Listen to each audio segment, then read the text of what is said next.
Mhm. Welcome, everybody. I hope you are all here for Local Nature, Ecology, Crisis, and Mindfulness. This is our presenter, Professor Andy Wallace from Sonoma State University's Philosophy Department. My name is Carrie, and I am the Outreach Lead at the Center for Environmental Inquiry here on campus. Usually our preserve events are done at a preserve. So we go to the Osborne Preserve on Sonoma Mountain in Pengrove or up to Galbraith Preserve near Yorkville and Mendocino. But we've gone virtual this year. And it's been so wonderful having folks join us from across the country and indeed sometimes across the globe. So we're very excited to help you guys all connect to nature and learn how to make a difference, even during the pandemic. So at this point, can everyone please take a moment to type their full name into the chat? This is kind of like our sign-in sheet for the day, if you wouldn't mind.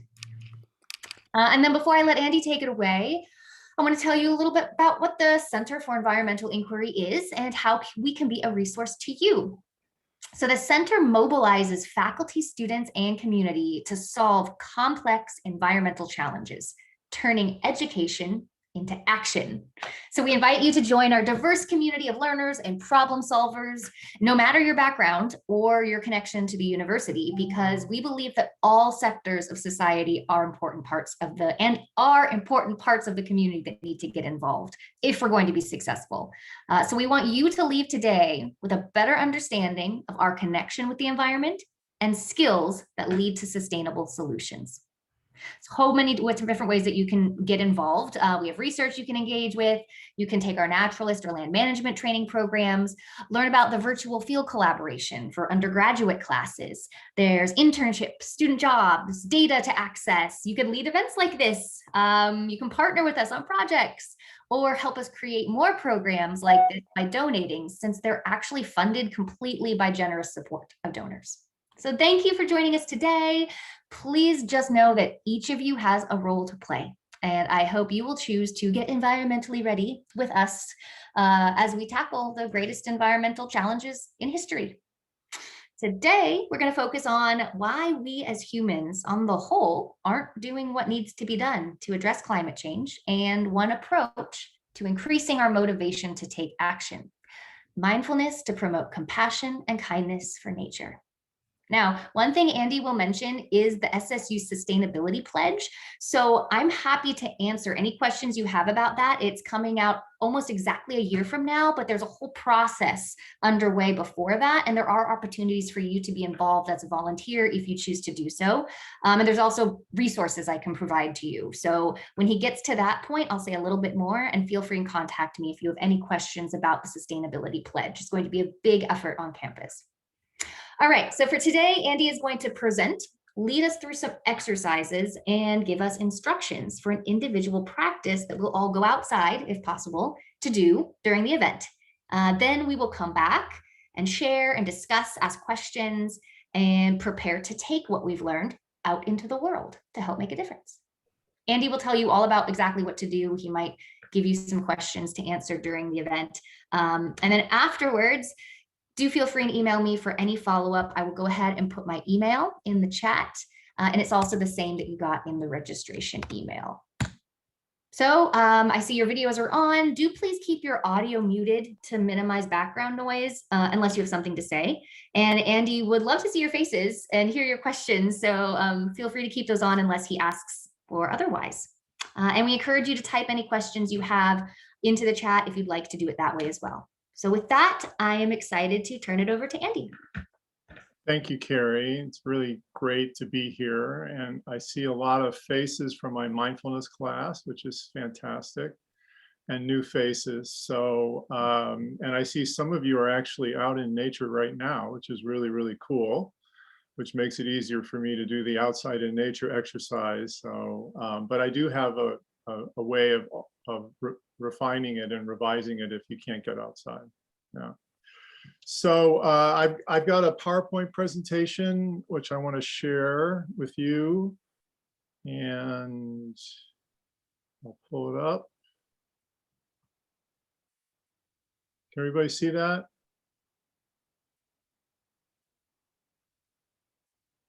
How about that? Perfect. Is that working? If you know me from my classes, I'm an informal kind of person. And from time to time, I'll ask you questions to get your feedback, and it's totally fine with me. You popcorn those out, unmute yourself, or write them in the chat. And if you don't want to respond, it's also fine with me. You also know it's no pressure on me to do anything that I ask you to do. If it makes you feel uncomfortable, we'll do some mindfulness exercises at the end that some of you from my class will be familiar with, the kind of general spirit of those. And if you're not, don't worry about it. It's for everybody. So ecology, climate crisis, and mindfulness, that's me. I'm in the philosophy department, Sonoma State.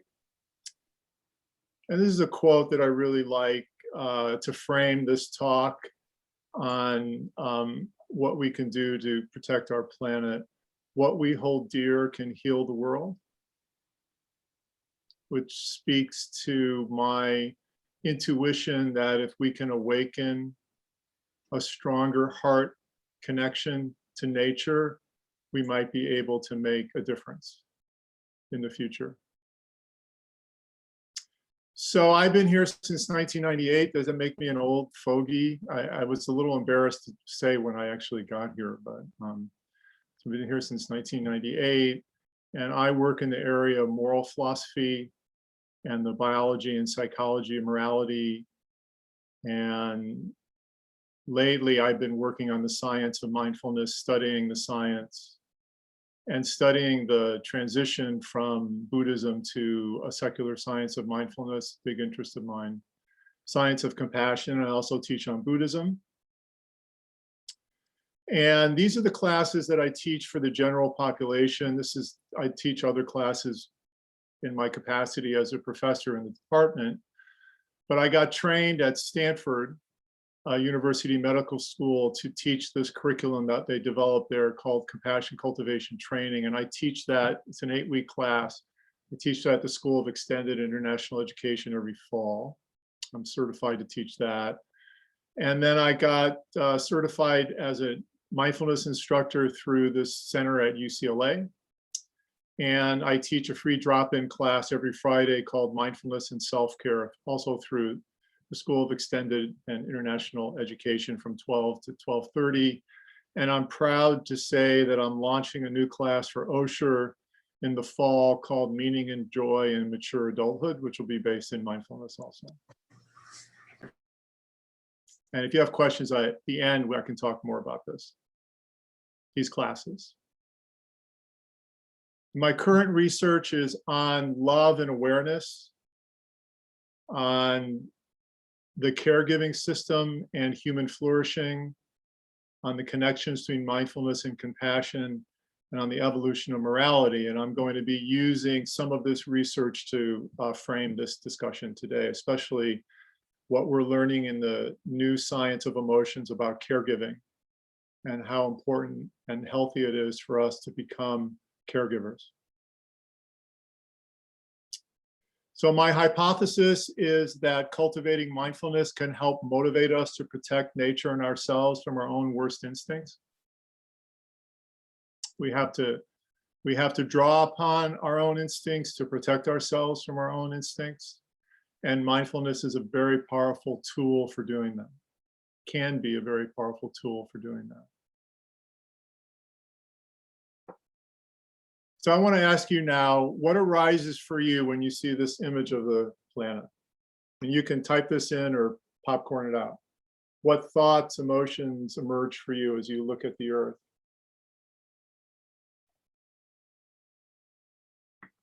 Tenderness. Tenderness, cool.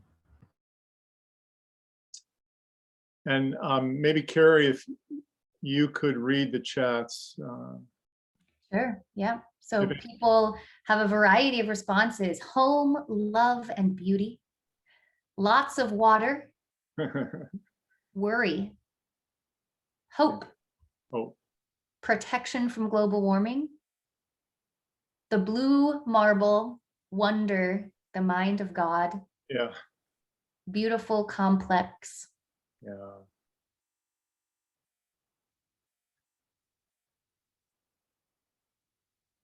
It's such an amazing image. and amazing also to me that we have this perspective on our own planet. We're only reason why we're able to have this perspective is because we've developed the technology to get out there. And that technology is a double-edged sword, isn't it? Wonder, love, amazement, beauty, inspiration,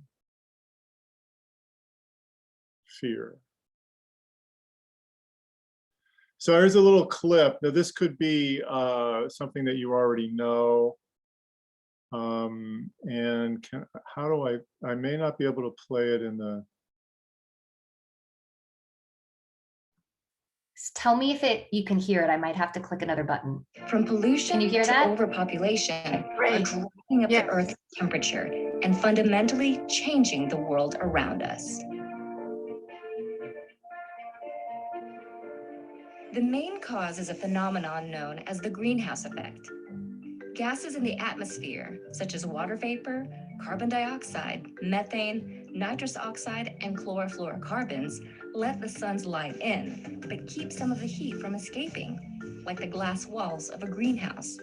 The more greenhouse gases in the atmosphere, the more heat gets trapped, strengthening the greenhouse effect and increasing the Earth's temperature. Human activities, like the burning of fossil fuels, have increased the amount of CO2 in the atmosphere by more than a third since the Industrial Revolution. The rapid increase in greenhouse gases in the atmosphere has warmed the planet at an alarming rate. While Earth's climate has fluctuated in the past, atmospheric carbon dioxide hasn't reached today's levels in hundreds of thousands of years. Climate change has consequences for our oceans, our weather, our food sources, and our health. Ice sheets, such as Greenland and Antarctica, are melting. The extra water that was once held in glaciers causes sea levels to rise and spills out of the oceans, flooding coastal regions.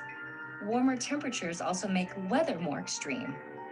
This means not only more intense major storms, floods, and heavy snowfall, but also longer and more frequent droughts.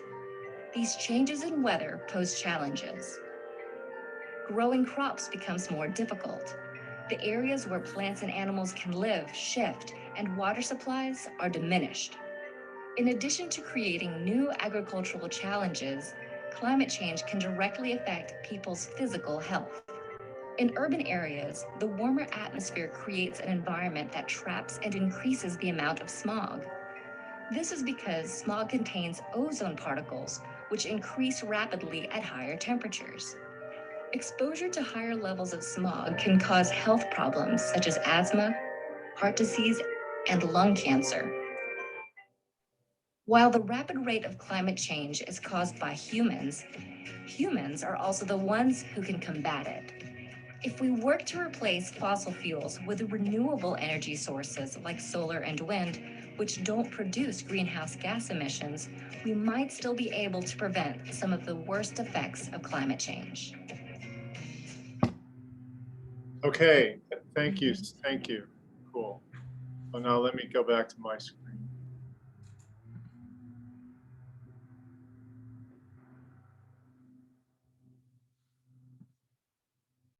So this is a very difficult problem to solve.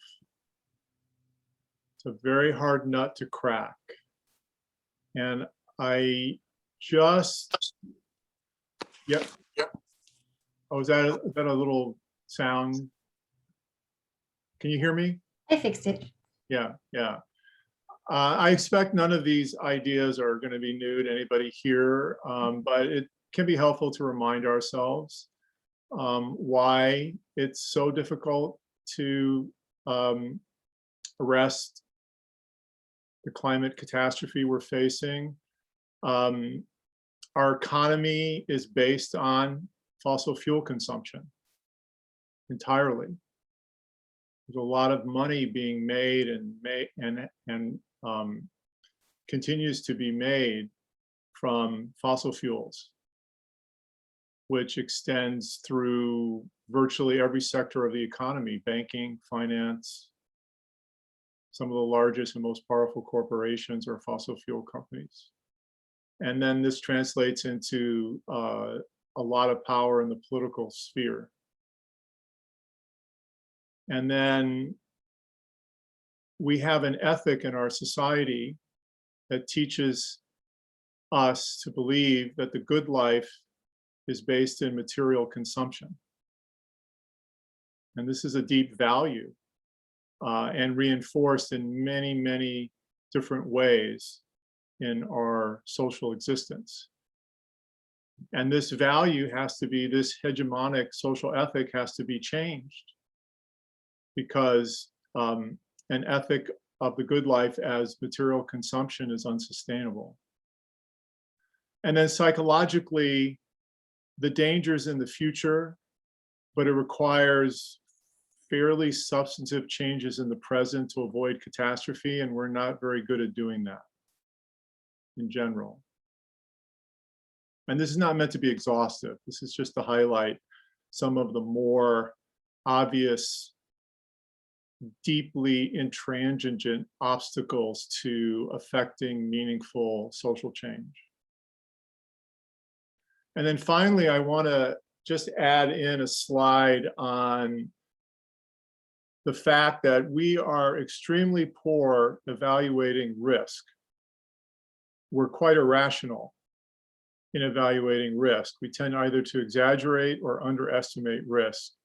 And I want to show you what I mean with this thought experiment that I was turned on to today in my New York Times news feed. Did anybody read the New York Times news feed today? Good. So if you had, you'll know what I'm talking about.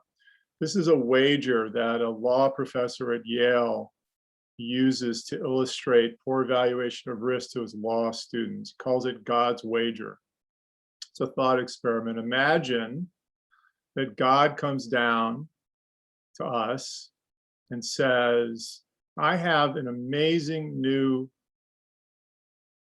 invention that will transform your lives, that will make it possible for you to travel and experience the world in ways that you've never experienced before, that'll make it easier for you to take care of yourself, easier for you to feed yourself, easier for you to have pleasure and derive satisfaction from your leisure time, that will transform your life in all these wonderful and fantastic ways. I'm happy to give you this invention, but there's one condition.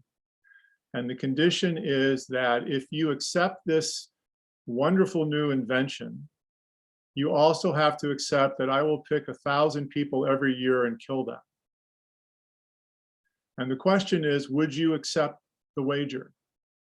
Would you allow 1,000 people every year to be killed so that everyone else could experience all these amazing and wonderful benefits? What's your answer?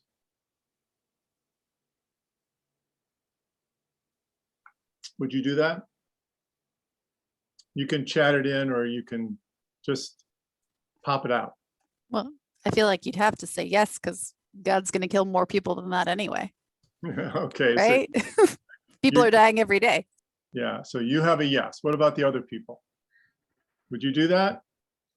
Would you kill 1,000 people a year for the sake of all these benefits? Depends on the benefits. Transform your life, make it easier to work, make it easier to experience the world in deeper and more profound ways, easier to get food, easier to get healthcare, easier to connect, easier to develop meaningful relationships with other people?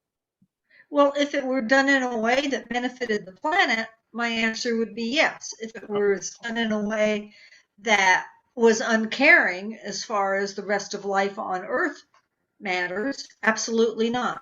Okay, so you need more information. That was not enough for you. Okay, so I'm not going to give you that information yet, Marcy, but you are clearly thinking in the right way. What do other people think? Would you do it? Get all that benefit? Only 1,000 people have to die every year. In the chat, a lot of people are saying no, it's unloving and unethical. And one person says, well, we already do this many times over. And that is the right answer. How is this different from the automobile? In fact, the automobile kills a lot more people than 1,000 people a year. And to Marcy's point, is instrumental in destruction of the planet. Really, if you think about the automobile, excuse me,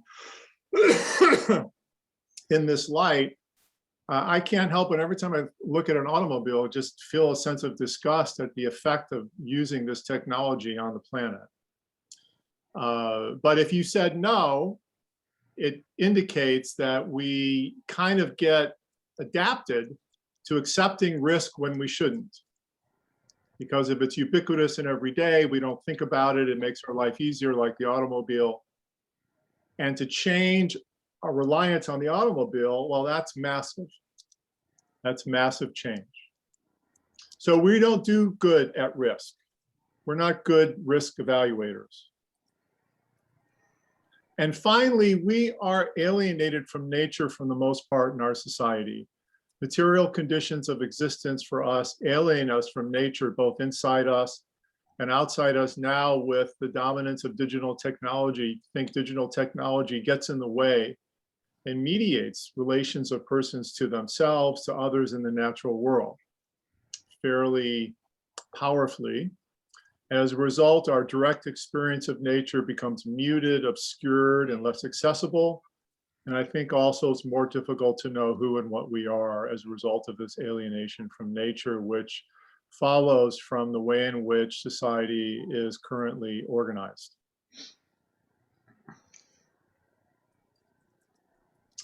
So what can a person do right now to help arrest climate catastrophe? What do you think? What can someone do right now? Like if you were going to do something right now, what would you do? What could you do? You can chat that in or tell me. Well, like I don't eat meat and I Okay, haven't for 20 years. And okay. part of it's climate related. Yeah. So you can reduce or eliminate meat consumption because there's a lot of fossil fuel consumption, and methane produces methane, and it is not healthy for the environment. And it's also, there's a lot of social injustice in at least corporate meat agriculture. So yeah, so meat. Okay, what else? Less plastic consumption. Less pasta? Plastic. Oh, less plastic. Yeah, I was Or thinking, are you pasta. against the Italians? What is it with pasta? Less plastic. Yes. Eliminating plastic, reducing plastic. Absolutely. Right. What else? Marcy? Working to solarize, working with municipalities and counties and other public entities to solarize their buildings and to electrify their vehicles, buses. I already live in an all solar house and I drive an electric vehicle. And I'm low income and I was able to do it, which is amazing. Yeah. And I think that it would really help if people really pressured their cities and their counties to implement plans that some of them have put in place 10 years ago. They've had action plans that, as far as I can tell, most of these agencies haven't done anything. Yeah. So more political and social activism around sustainable energy, locally and nationally. And in the chat, one person said, vote. Both, right. Yeah. We have others saying, educate myself, changing habits, pray for guidance. And we have, if you have to have a car, drive hybrid or electric. And then also change our lifestyles, buy locally, grow your own food, reduce consumption, buy secondhand, use electric cars, solar energy, reuse, recycle when you have to consume. Yeah, that's a lot of wonderful comments. And this is just, and I am repeating what you just said, we have to reduce our carbon footprint, obviously. That's the big picture. And we can reduce it in transportation, housing, material consumption, what we eat, and get involved politically and change our consciousness. Someone talked about that. And this is, I think, maybe not as appreciated sufficiently by enough people. We have to really rethink our values. and figure out how we can align our action with our values. Commit our action to our values. But as you can see, this is a lot to ask of people to do.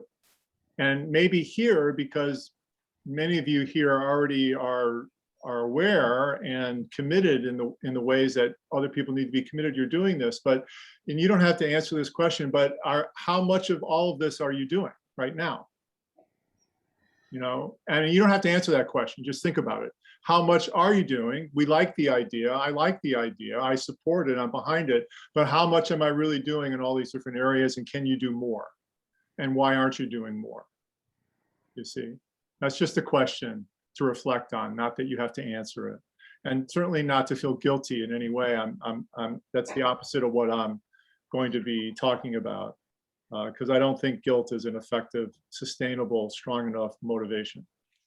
No, the biggest motivation is that we do things that we feel good about, so we can live our lives in ways that when we're on our deathbed, we're looking at ourselves and thinking, hey, I had a good life. I did what I ethically and morally felt good about doing. And I'm amazed I do most everything in that list. Yeah, that's great. That is so great. Yeah. So it's the question of motivation that I want to raise for the rest of this presentation, and then give you a couple extra mindfulness exercises that may have an impact on your motivation. Andy, I just want to add that I think it's really important to start small, because the problem can be overwhelming.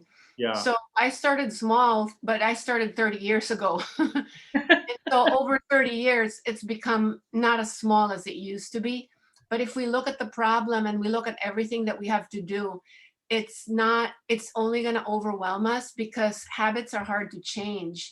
And then, then you end up doing what you, Andy, wouldn't want people to do, which is feel bad about yourself, etc., because you can't do it. Yeah. So it's just so important to just say, okay, for just this week, I'll just try to eat. If you're eating meat and that's a direction you want to take, just say, I'll just have 2 servings or 3 servings, or do something that is realistic for you. And then from there, build on. Or maybe you can just figure out, I'm just going to start bringing my bags to the grocery store. Whatever it is that you feel you can do, make that a goal, and then build from that. Beautiful words, Vicki. I completely agree with you. Absolutely. Start with kindness toward yourself, do what's reasonable, and build from there, for sure. And that takes me into this slide, which is, let's consider the possibility of being motivated from love to make all these changes, instead of being motivated from fear or sense of obligation or duty, or not being motivated at all. And I just ask yourself, how does a person who's in love, who feels love, see themselves in the world? And they see themselves, I suggest, as connected essentially with their beloved, which can be any sentient being, and it can be nature itself as the source of all sentience. So you can love more than just your close friends and family. You can love all sentient life. You can cultivate a capacity to experience that authentically, and nature itself.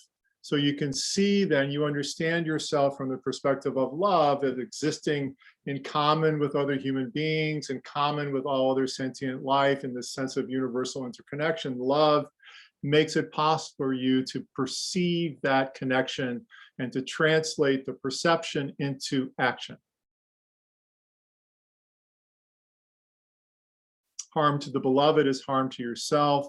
Helping the beloved is helping yourself. And it's much easier to sacrifice shorter-term material inconvenience to care for the welfare of the beloved than otherwise. And think of parents and caregivers in general who are willing to make these sacrifices. In fact, don't even see it as a sacrifice some of the time, because it's motivated from love. We can strengthen our love of nature intentionally. We can do that. That's what we're learning from the new science of caregiving, that kindness and love and compassion are like muscles, and we're not just born with them in a fixed capacity, but we can make them stronger or weaker if we use them or don't use them. There's a lot of evidence that shows this. It's beyond correlation. I don't know if we'll have time. My thesis and my research is that kindness stabilizes and expands the mind. The kinder you become to yourself, the kinder you become to others, the calmer, more stable, and more expansive your understanding of the world and yourself is.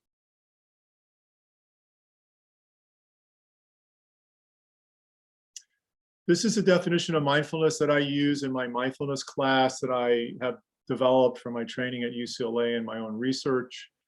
Non-judgmental awareness of present moment experience, rooted in kindness, curiosity, and acceptance.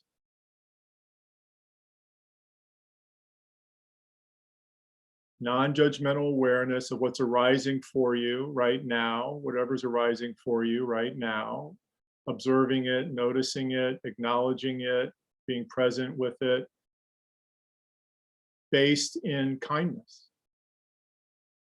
The kindness is important because it enables us to be present to what is unpleasant.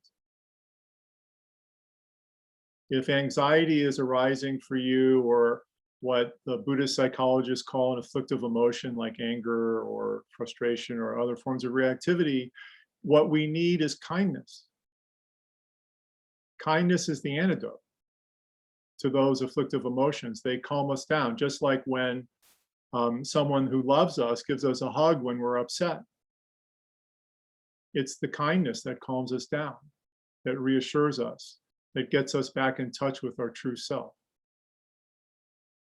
So mindfulness, in this definition of mindfulness, is a very powerful tool to become more loving, compassionate, and kind. Very powerful. It has to be taught in the right way, in my opinion. Not everybody teaches it in the way that I recommend it be taught, but in this way, it's very powerful. Can be very powerful. And now I want to lead you. I want to lead you through 2 mindfulness exercises. I want to make sure we have time that we can have a really rich discussion when we get back. So this one is called the 4 elements, and we're going to be paying attention to the 4 elements inside of our experience right now: earth, air, water, and fire. And then this is just going to be max 5 minutes, maybe 3 minutes, 4 minutes, just to kind of wet our feet. And then when we're done, I'll explain to you the next exercise. And for this exercise, it's okay with me, entirely okay with me if you turn your cameras off. That makes you feel more comfortable. And if it does, and I think it's a good idea, to turn your cameras off if you feel more at ease. And then when I'm done, I'll tell you when I'm done, I'll bring you back, right? And I'm not going to use a bell, okay? So let's just start now. If nobody has done anything like this before, don't worry about it. I'll lead you through it. It's easy, easy peasy. Okay, let's start. Yeah, so I invite you to find a comfortable and relaxing posture. It can be sitting in any position, can be lying down, even if that's possible for you. It can be standing up. Whatever evokes a sense of peace and ease is the best posture.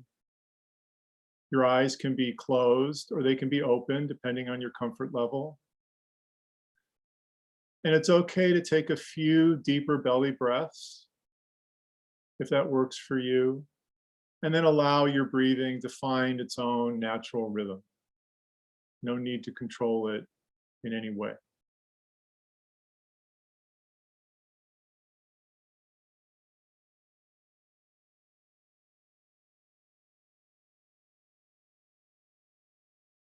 Settling into awareness of the present moment for you right now. I invite you to observe whatever is most prominently arising in your experience. Perhaps it's a sensation somewhere in your body. Maybe part of your body feels a little tight or sore.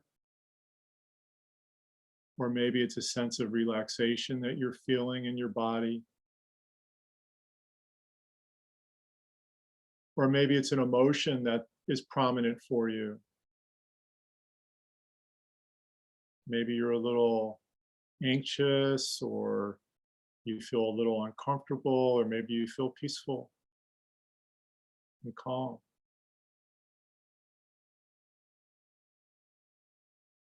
Or maybe there's some words and thoughts going through your mind. You hear yourself talking to yourself, just noticing if there is some internal dialogue, observing it, noticing it, acknowledging it.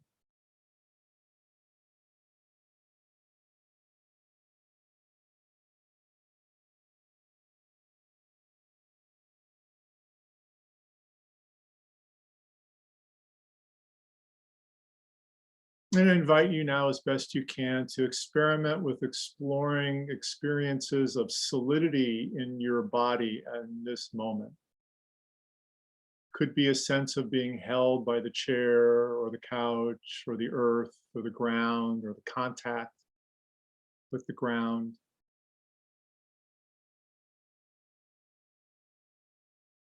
Exploring what solidity is like for you right now. The earth element in you.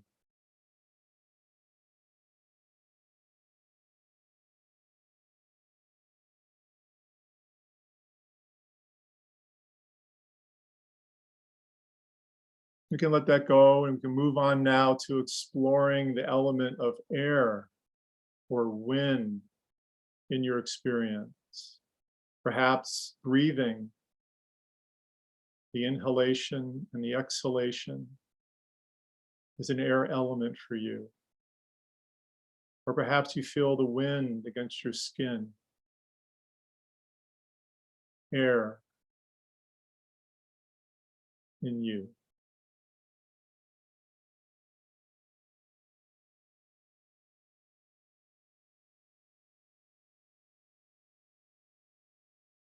Moving on now to the water element.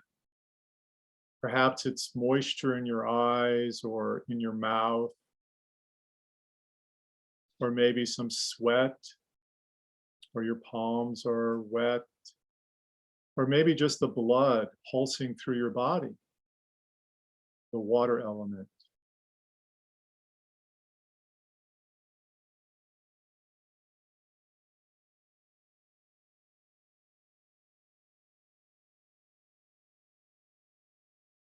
And finally, focusing on fire, the element of warmth and changes in temperature you might be experiencing now. Warmth or coldness, or a difference between parts of your body colder, other parts warmer. The fire element of nature as you experience it right now.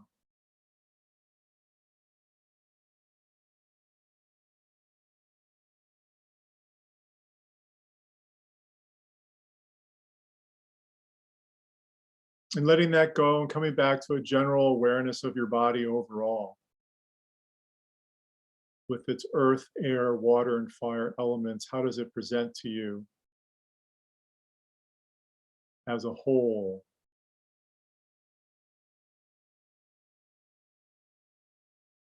Okay, I'm running out of time, so I'm going to stop there. Anybody have any comments? What was that like? You can take one or two feedback, and then I'm going to send you outdoors.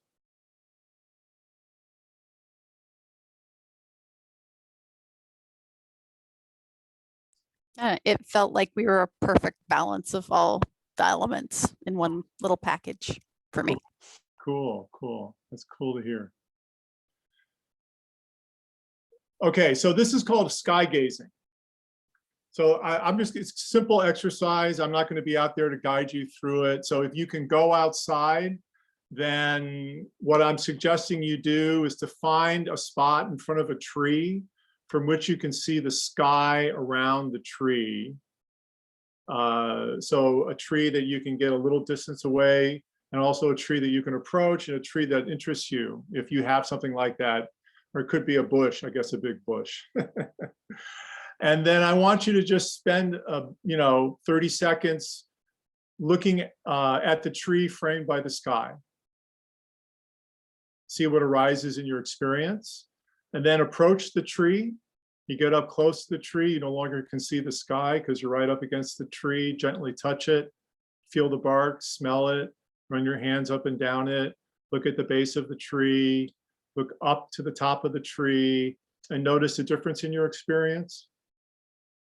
And then as you come back to the Zoom meeting, just take one last glance at the tree, wish it well, and come back here. And I'll give you, Carrie, can we give them 4 minutes to do this? And if you want this, we can send this around to you. So just the 2 things that I'm doing that could support a mindfulness practice is come to my free drop-in class when you can. You don't have to come for the whole time or every week, but it's there for you as a support for your mindfulness practice. As I understand it, is rooted in kindness. And then I'm teaching this course here, Compassion Cultivation Training, in the fall. And that's not free. It's through the school, but I can't do that for free. But that's a great course, a really, really great course, more in-depth course. And then, you may be aware of all these resources, but if you're not, this is a free timer that a lot of people use. I use it. And then Spirit Rock Meditation Center is here in Marin, and they have a lot of online classes. Insight Meditation Society in Massachusetts, the Mark Center, where I did some training. All these places you can do online classes, various lengths, and for beginners and more advanced students. Green Buddhism is a pretty good book, and Eco Dharma is a good book, and a new book by the Dalai Lama on climate change and compassion called Our Only Home. Those are all good books. I've read them all, and they could be helpful. And then the Sustainability Pledge, and this is where you can jump in, Carrie, because you just turned me on to this a few days ago. It's an initiative to promote lifestyle changes to help with climate catastrophe, and I guess they're going to roll it out in a year. And just a kind of rhetorical question, and it sounds like everybody here is doing everything that we want everybody to do, and inspiring me to do more myself. And those baby steps lead to big changes. And you want to say anything here, Carrie? And then we give feedback, and then I know you want to end at 4. So yeah, just real quick for the Sustainability Pledge. It's a really big effort that the Center for Environmental Inquiry is a part of. And as you can see, we're taking a full year to get feedback and reframe things and get student research involved. So it'll be a really big, fun announcement when it comes out. So if anybody wants to hear about that and get on the list, just send me an email and I'll make sure you're getting updates on that. And there is room for just a couple volunteers if this is really something that seems passionate for you. We have room for some volunteers over the summer to give feedback on the pledge itself. It's like a 30-page document so far, and you'd be sworn to secrecy until it's released. So it could be pretty fun. So let me know if you want to get involved in that deeper. And just so that you know, the top 3 avenues that we're kind of focusing in on are diet, energy use, and community involvement. makes sense. Yeah. And I just saw that Jerry had a question for me. Anybody have a question about that Sustainability Pledge? Sorry, I jumped in too fast. No, that's okay. Just email me. Let's focus on your stuff. And yes, Jerry says, do you know about the Native American groups and other indigenous people who are being asked for and sharing their knowledge of saving Mother Earth? I do, but probably not as much as you do. So yeah, I know, and it's important. Yeah. And I don't know how it interfaces with this mindfulness practice, so I'm curious to explore that. I think it's definitely mindfulness. Yeah. So I'm sort of suggesting let's motivate from kindness and love to protect nature, and we're really protecting ourselves as well. So it's a win-win. I actually think it's an incredibly potent and powerful political issue that can overcome a lot of the divisions within our society and between societies, because it's a common real threat that we all face as humans. and not as Republicans or white people or however else you want to define your identity. You know? Yeah. Yeah, I wanted to say one of the things that I didn't see mentioned was the idea of sequestering carbon through farming and gardening techniques. This is a way to draw carbon out of the atmosphere, and I think it's very, very important, actually. Yeah. And it is also a mindfulness practice. And it's a whole heck of a lot worse than double digging. I mean, lot less work than double digging. Yeah. No, I didn't mean that to be sort of exhaustive of all the options. And Yeah. Okay. removing carbon from the atmosphere is something that, you know, is being worked on, and it looks like the technology is becoming better and more effective, right? Planting trees too, and there's lots of things, right? Lots of things. But I guess I'll just end with returning back to the notion of value and rooting your care for the globe and nature and the planet in what is your deepest heart's desires. Thank you, everybody, for coming. Did anybody have any feedback for any of these two mindfulness practices at whatever? Do we have time for? Yeah, go ahead and add a few things, and then people that can stay, I have a few things to mention at the end. Okay. I'm curious how that sky gazing nature tree experience went for you.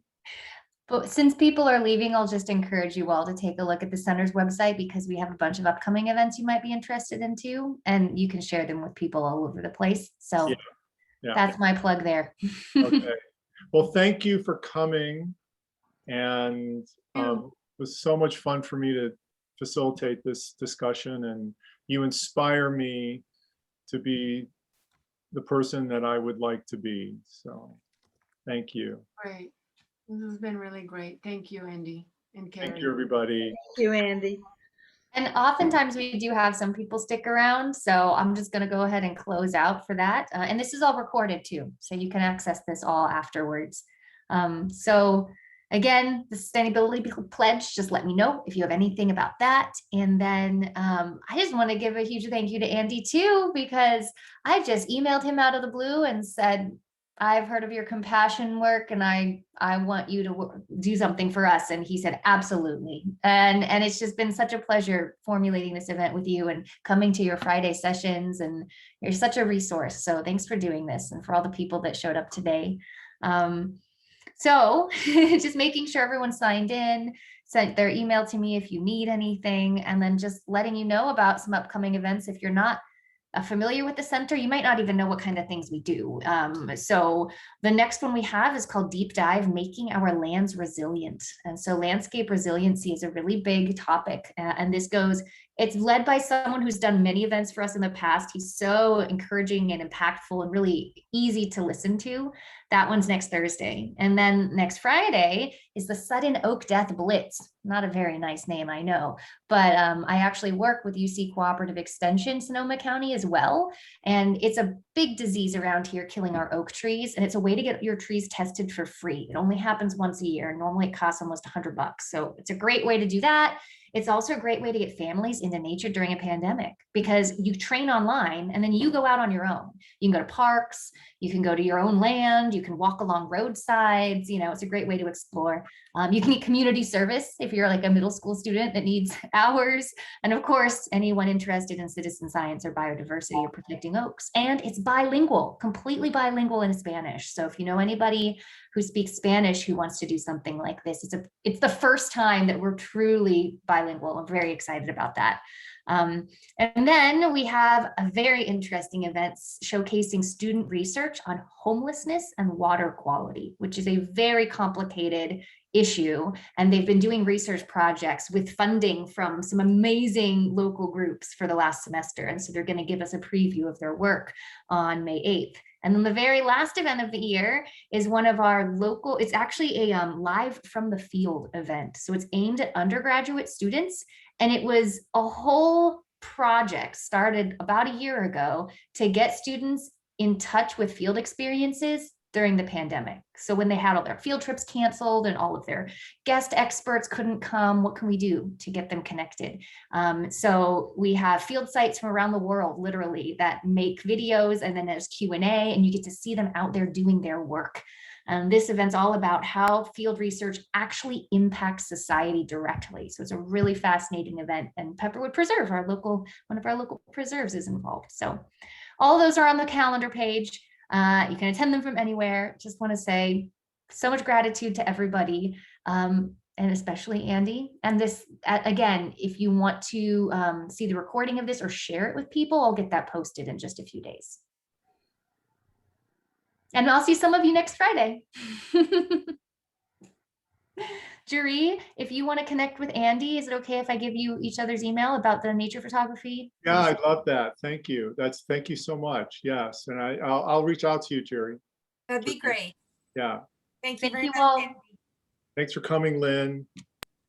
Have such a great day. Bye, Andy. Bye, Okay, everyone. bye-bye. Thank you for this. This was great. Thanks. Bye-bye, everybody.